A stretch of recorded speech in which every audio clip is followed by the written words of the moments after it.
Et c'est l'heure du Club des Territoires et on accueille aujourd'hui Yves Tréhard, bonjour. Bonjour, directeur, bonjour à tous. Yves Tréhard qui est en forme, directeur adjoint de la rédaction du Figaro, et avec nous également Christelle Bertrand, vous êtes journaliste politique pour le groupe La Dépêche du Midi. Bonjour Christelle. Alors on va évoquer dans ce Club des Territoires la motion de censure du gouvernement de François Bayrou qui va être débattue demain à l'Assemblée nationale, une motion de censure déposée par les députés socialistes qui sont insatisfaits par les annonces du Premier ministre sur le conclave sur la réforme des retraites. Un Premier ministre qui doit également faire face à la division de son propre camp, notamment sur la question de la réforme à la proportionnelle. Et puis la tension va monter dès aujourd'hui dans l'hémicycle de l'Assemblée sur la réforme de l'audiovisuel public, une proposition de loi venue du Sénat et qui est défendue bec et ongle par Rachida Dati. Mais tout de suite, on va voir l'actualité dans nos régions.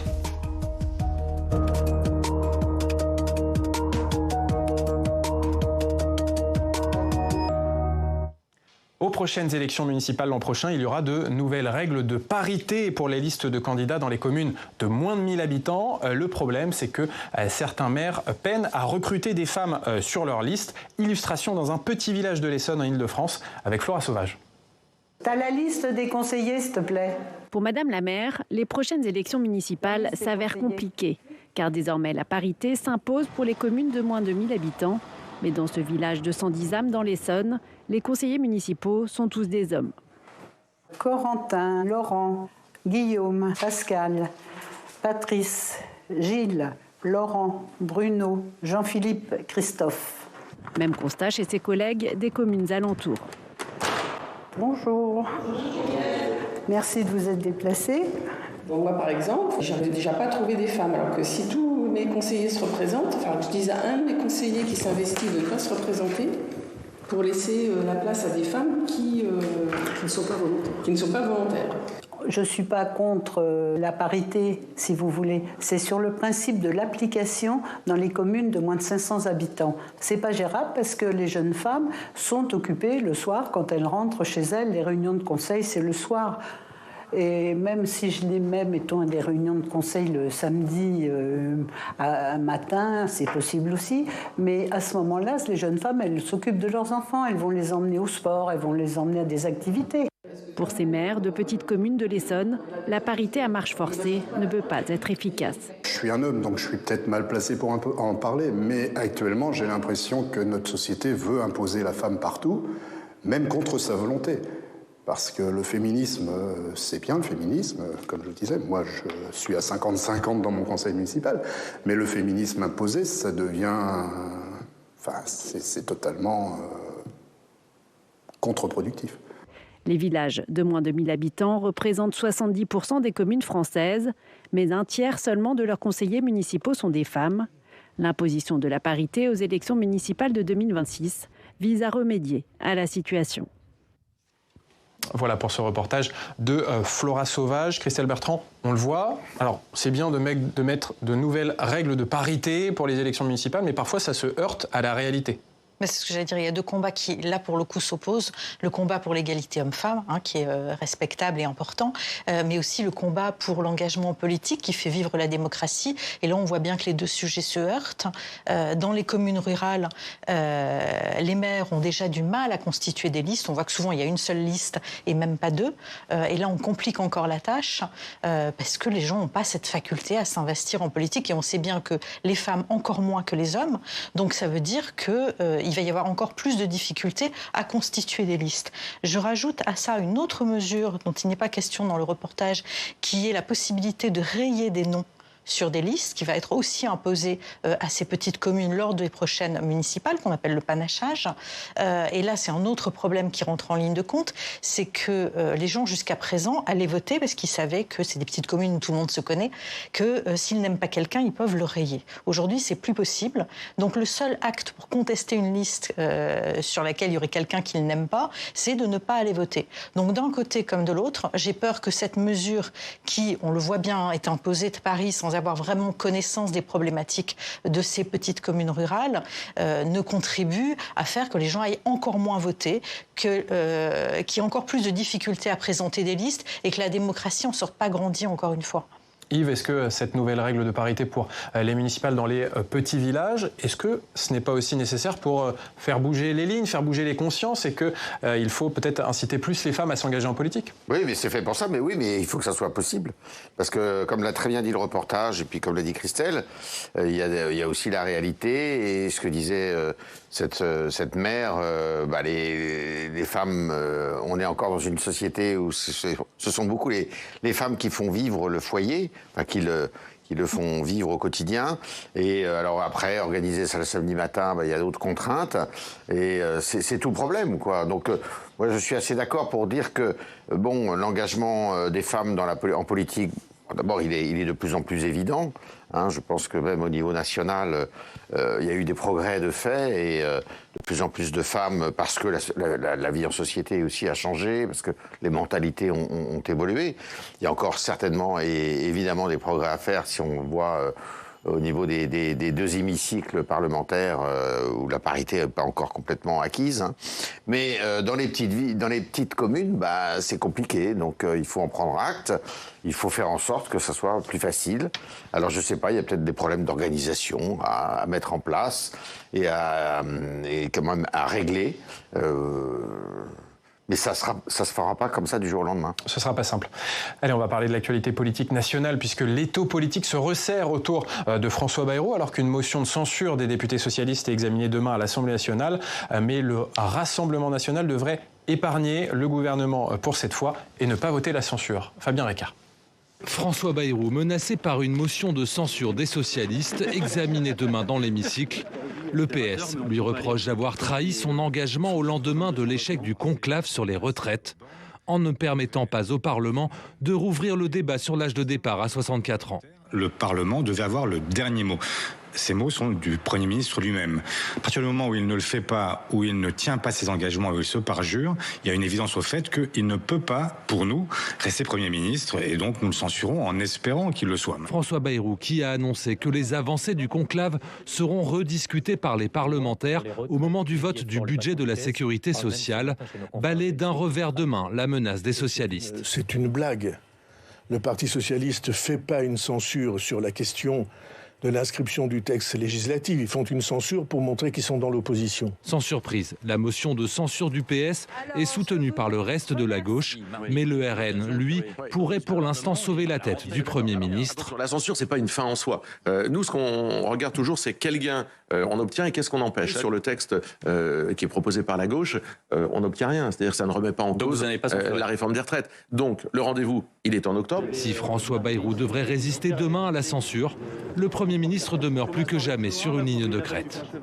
Christelle Bertrand, on ne comprend pas très bien la position des députés socialistes qui demandaient, à l'issue de ce conclave sur la réforme des retraites, un débat au Parlement. François Bayrou a dit qu'il y aurait certainement un débat au Parlement dans le cadre du budget de la sécurité sociale, mais pourtant, il censure quand même le gouvernement. Mais quand on pose la question aux députés socialistes, on a du mal à avoir une réponse à ce sujet. C'est-à-dire que le timing est très étrange. Ils annoncent plutôt cette motion de censure avant même de savoir s'il va y avoir un texte ou pas. Ils déposent le texte de cette motion de censure avant même la conférence de presse de François Bayrou, dans laquelle il annonce que ça pourrait être le projet de loi sur la sécurité sociale, que les amendements à la réforme des retraites pourraient intégrer à ce texte, mais que ça pourrait être un texte en propre. Mais la motion de censure est déjà déposée. Ils savent que, grosso modo, à moins de rebondissements, le Rassemblement national ne la votera pas, donc qu'elle ne sera pas adoptée. Là, pour le coup, on a le sentiment que François Bayrou a raison. C'est une manière pour le PS de se réinscrire dans l'opposition, de montrer qu'ils ne sont pas, d'ailleurs c'est dit par certains députés, qu'ils ne seront pas l'assurance vie de François Bayrou jusqu'à la fin. Donc, une fois le congrès de Nancy passé, qui a vu l'élection d'Olivier Faure à la tête du Parti socialiste, on a le sentiment que le ton change à nouveau, que Olivier Faure se réinscrit dans l'opposition très nette, très franche à François Bayrou. Et puis, il a réussi quand même quelque chose, mais là, c'est une vision, il faut regarder la vision interne des choses. Il a réussi à rassembler tout le monde derrière lui, même François Hollande, qui lors de la réunion de groupe du Parti socialiste mardi matin, a dit qu'il n'était pas d'accord avec le dépôt de cette motion de censure, finit par la signer. Donc c'est plutôt une manière pour Olivier Faure de montrer qu'il est dans l'opposition à François Bayrou, qu'il est capable de rassembler ses troupes derrière lui, que le Congrès de Nancy n'a pas laissé de traces. C'est une motion de censure à usage interne. Et vous êtes d'accord, cette motion de censure du PS, c'est plus une motion de posture pour remobiliser les électeurs socialistes? Mauvaise posture parce que ça les renvoie vers Jean-Luc Mélenchon. Donc encore une fois, on s'aperçoit que le Parti socialiste n'arrive pas à couper le cordon avec la France insoumise. Ils sont soumis à la France insoumise, d'une certaine façon, alors que c'est complètement ridicule. Ils savent que de toute manière, cette motion de censure ne va pas passer parce que le Rassemblement national ne va pas la voter.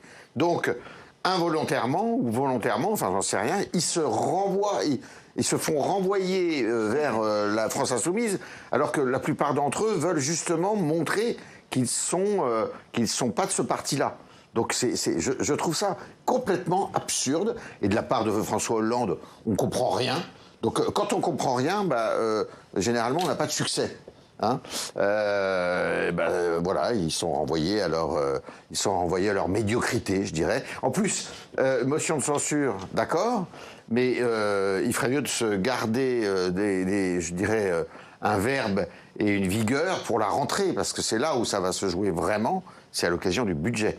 Mais pourtant, les socialistes, ils demandaient un vrai texte au Parlement, un vrai dernier mot sur la réforme des retraites, avec la possibilité de redébattre de l'âge de départ à 64 ans.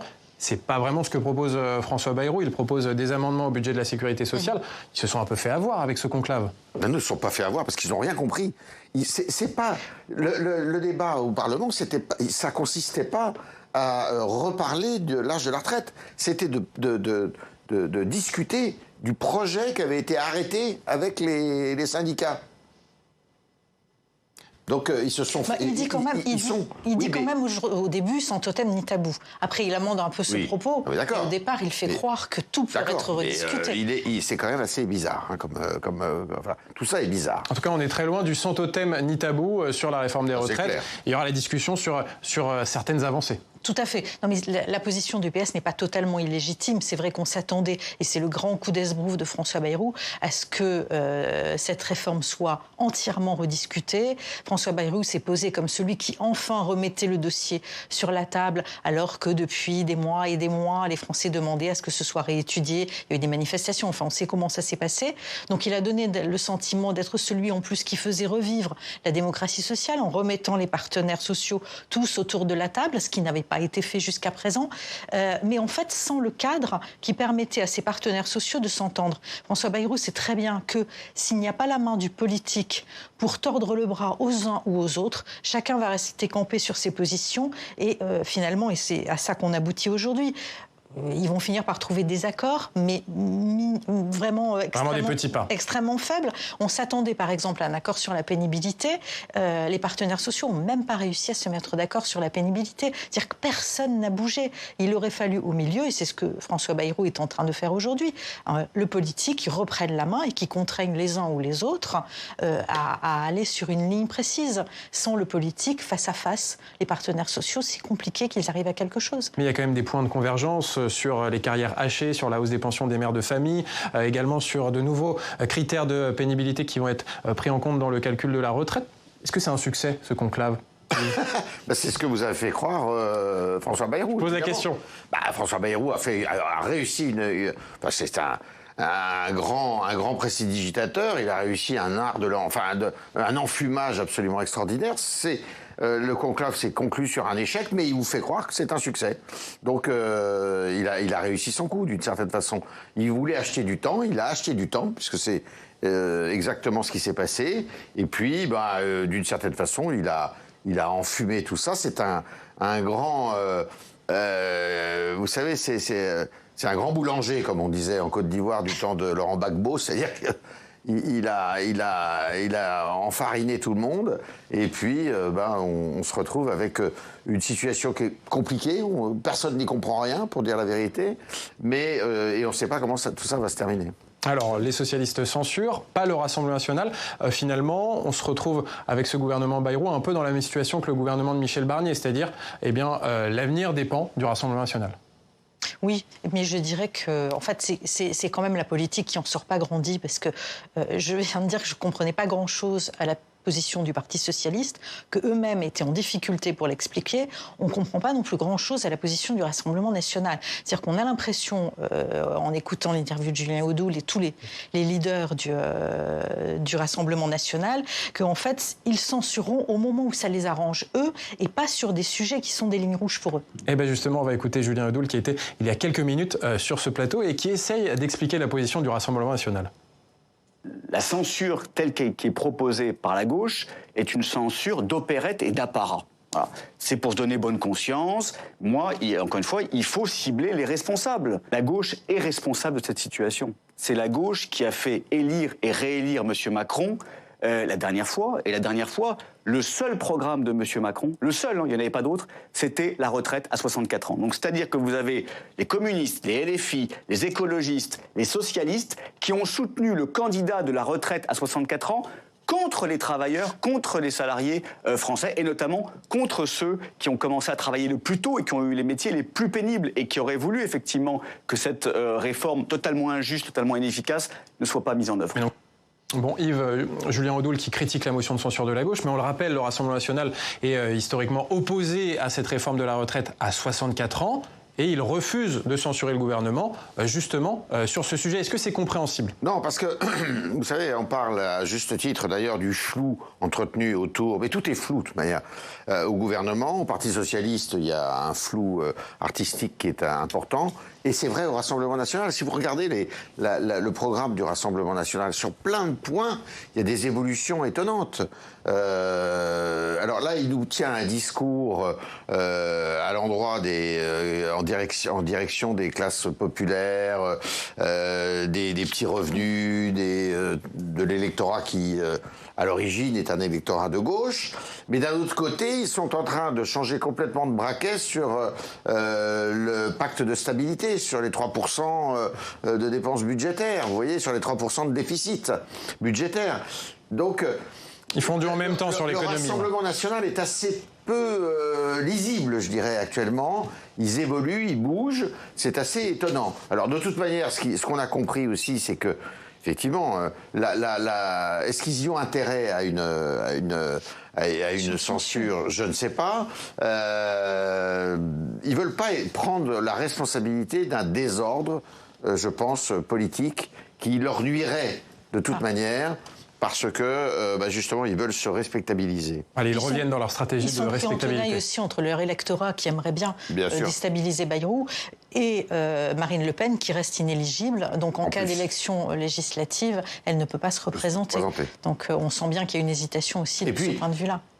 Effectivement, mais en cas de... la censure ne veut pas dire dissolution, pas systématiquement, s'il y a une dissolution. Néanmoins, ils n'ont pas intérêt à une dissolution pour la raison que vous venez d'évoquer.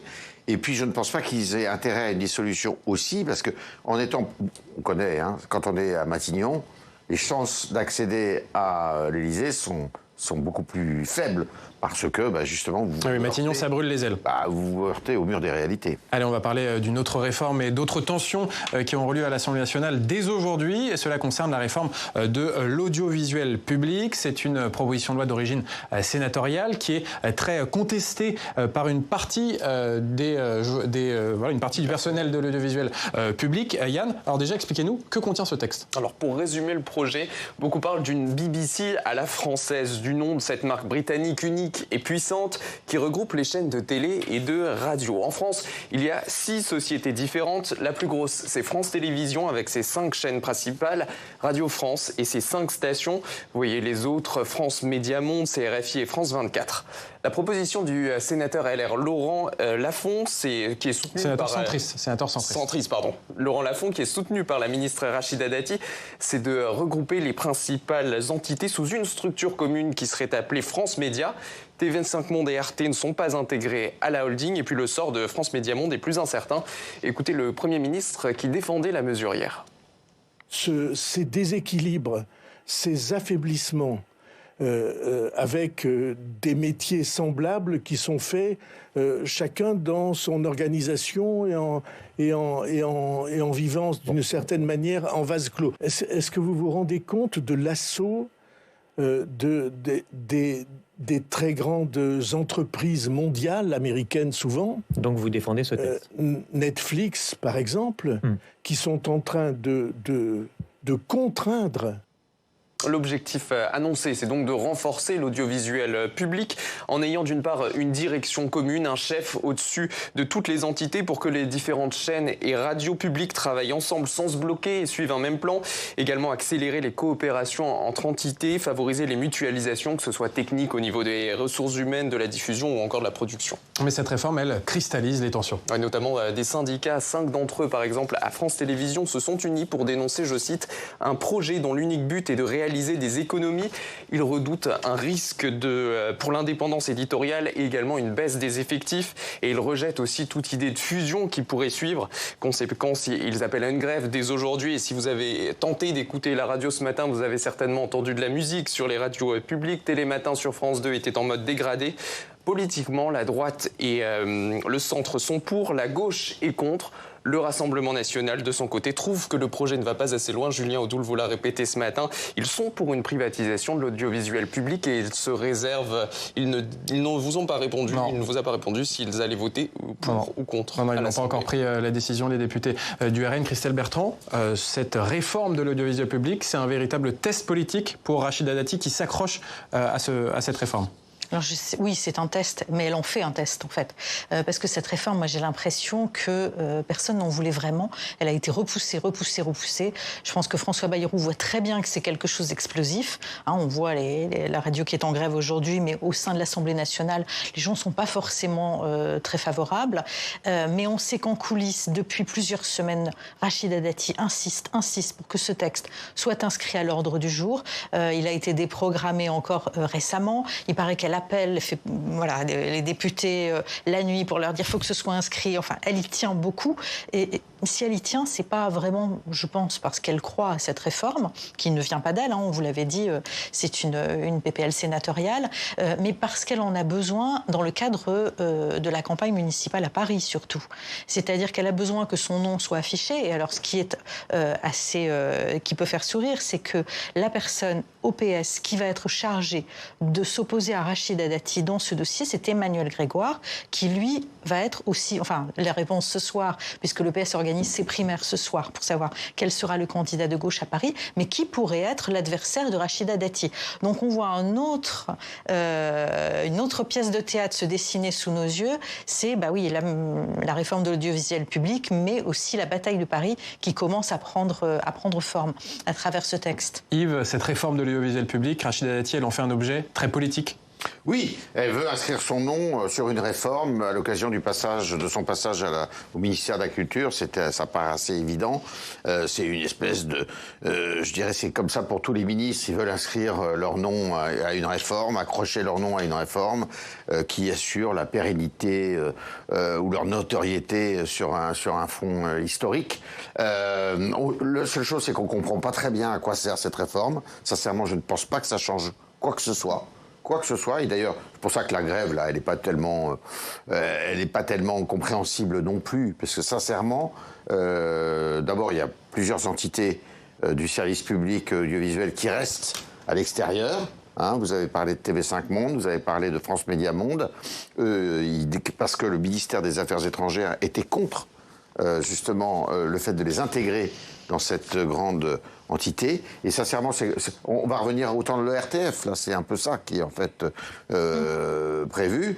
Je vois pas très bien ce que ça va changer. Sincèrement, je doute que ça soit une révolution. Sinon, à mettre le bazar dans quelque chose qui fonctionnait bien jusqu'à présent. En revanche, ça va effectivement mettre un peu plus de désordre dans le débat public. Avec le Rassemblement national qui veut privatiser l'ensemble.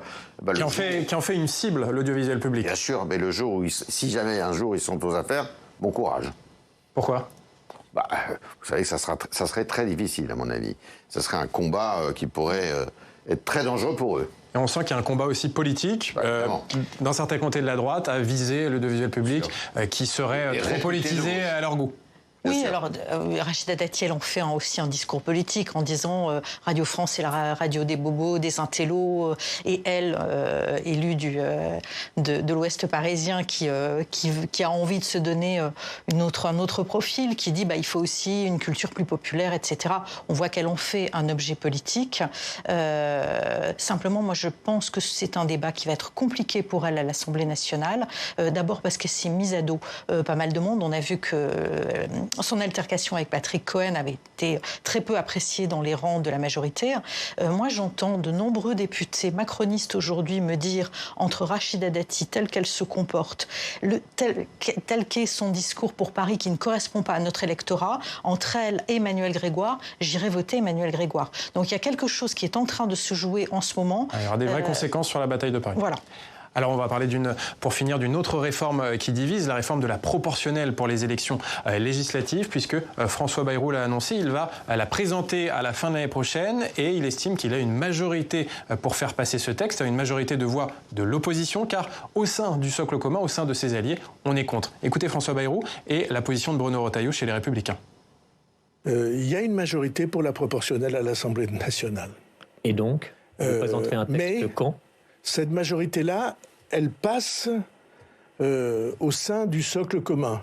Il y a une majorité large, sur la question, c'est une majorité large, mais au sein du socle commun, il y a des sensibilités différentes. Et donc, je présenterai ce texte après que nous aurons eu le travail budgétaire. On le voit bien, aujourd'hui, c'est le bazar à l'Assemblée nationale. Il faudra, là encore, pour des questions démographiques, réaffecter des députés en zone urbaine et en enlever en zone rurale. Donc ça va être une occasion de diviser à nouveau la France et ce sera le régime des partis. Voilà, donc cette réforme de la proportionnelle qui sera présentée à la fin de cette année 2025, comme l'a dit François Bayrou. Yves, François Bayrou avait déjà un problème d'unité au sein du socle commun, avec le bloc central, les LR, ils votent différemment. Et là, il rajoute encore la proportionnelle, il rajoute de la division à la division. Je dirais qu'il est fidèle à sa philosophie générale, parce qu'il a toujours milité pour la proportionnelle. Simplement, d'une part, on ne sait pas s'il sera encore là à la fin de l'année, donc il ne prend pas un risque énorme, je dirais, en s'aventurant sur ce sujet, parce que son avenir est quand même compté. Ça, c'est la première des choses. La deuxième des choses, c'est que je pense que ça serait effectivement catastrophique, parce que jamais on a eu une Assemblée nationale aussi éclatée. Ça accroîtrait, à mon avis, l'éclatement de ce paysage politique, et je ne pense pas que ça soit très bénéfique. La proportionnelle, si vous regardez bien, ça ajoute du désordre au désordre partout. C'est pas quelque chose de souhaitable, et on a le mauvais souvenir de la 4e République, on a le mauvais souvenir d'une 3e République qui était aussi assez chaotique, donc je pense pas que ça soit ça soit souhaitable pour le paysage politique français. Ouais. Et pourtant, Christelle, la proportionnelle est en vigueur dans de nombreux pays européens, sauf la France. D'ailleurs, on le voit au Parlement européen, il y a une culture politique d'alliance entre les socialistes et la droite. Est-ce que ça ne pourrait pas faire du bien à la classe politique française de changer la culture ? Je ferai la réponse d'une députée macroniste qui est contre la proportionnelle. Elle dit, après avoir vécu ce qu'on a vécu depuis plusieurs mois, je deviens très favorable au fait majoritaire. C'est-à-dire que les élections législatives ont produit une assemblée qui pourrait ressembler à ce que serait une assemblée élue à la proportionnelle, c'est-à-dire très divisée, et donc ça fait peur à certains députés. Après, si on écarte le fond du dossier et qu'on s'attache à la forme, moi j'ai l'impression que ce que fait François Bayrou est assez malin, parce que certes, il y a une division au niveau du bloc central, mais ce qui est intéressant à observer, c'est plutôt l'unité des oppositions. Et en disant que ce texte sera discuté à la fin de l'année, après le budget, il est en train d'essayer de dire aux oppositions, soutenez mon budget, et je vous propose un texte sur la proportionnelle en décembre. On sait que le Rassemblement national y est favorable, on sait que la gauche y est favorable, donc il pourrait avoir un intérêt à ne pas faire tomber François Bayrou sur le budget pour avoir un texte sur la proportionnelle à la fin de l'année. Est-ce que ça marcherait, est-ce que ça ne marchera pas ? Ça reste à voir. Oui, c'est vrai que c'est le deal qu'il est en train de vouloir passer. Ça fait partie des ruses de François Bayrou pour éviter la censure à la fin de l'année sur le budget. Allez, on finit ce Club des territoires par la revue de presse des territoires.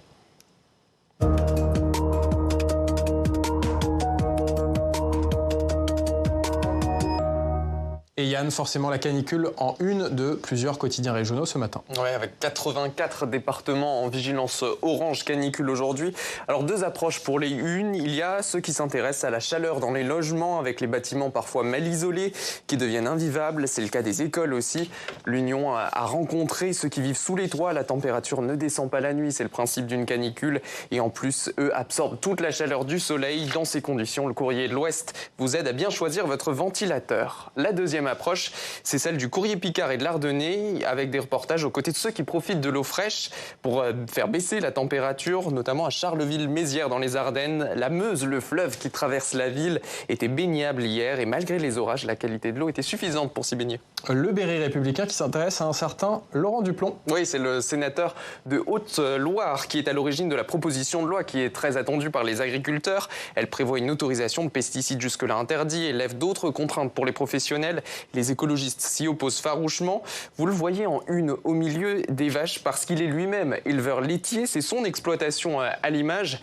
Le texte est examiné aujourd'hui par une commission mixte paritaire, 7 députés, 7 sénateurs, pour trouver un compromis. Elle a été approuvée au Sénat et rejetée à l'Assemblée nationale sans débat. La gauche avait déposé plus de 3000 amendements pour y faire obstruction. Alors à Strasbourg hier, c'était la bataille des savoir-faire. Oui, la finale du 40e concours des apprentis de France. C'est une déclinaison des meilleurs ouvriers de France. Pour ceux qui sont encore en formation, une sorte de pépinière à MOF. Le concours est très large avec plusieurs dizaines de métiers, de la bijouterie à la coiffure en passant par la cuisine, la charpenterie ou encore les prothésistes dentaires. Le titre récompense l'excellence dans un métier. C'est une manière de protéger les savoir-faire.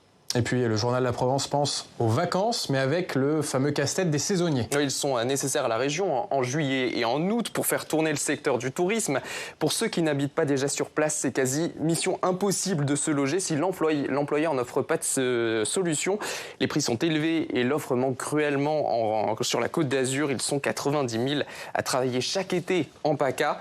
Les professionnels ont signé un partenariat avec le Crous pour héberger les saisonniers dans un logement vacant l'été, mais c'est insuffisant. Merci beaucoup Yann pour cette revue de presse des territoires. C'est la fin de ce club. Merci beaucoup. Merci. Et Christelle, on va regarder les unes de vos journaux respectifs. La une de la Dépêche du Midi qui est consacrée au Stade Toulousain qui fête sa victoire dans le championnat de France de rugby. Toulouse fête ses héros. Et puis à la une du Figaro, Yves, Bruno Retailleau met la droite en ordre de bataille pour 2027 après le Conseil national des Républicains qui a eu lieu ce week-end. Exact.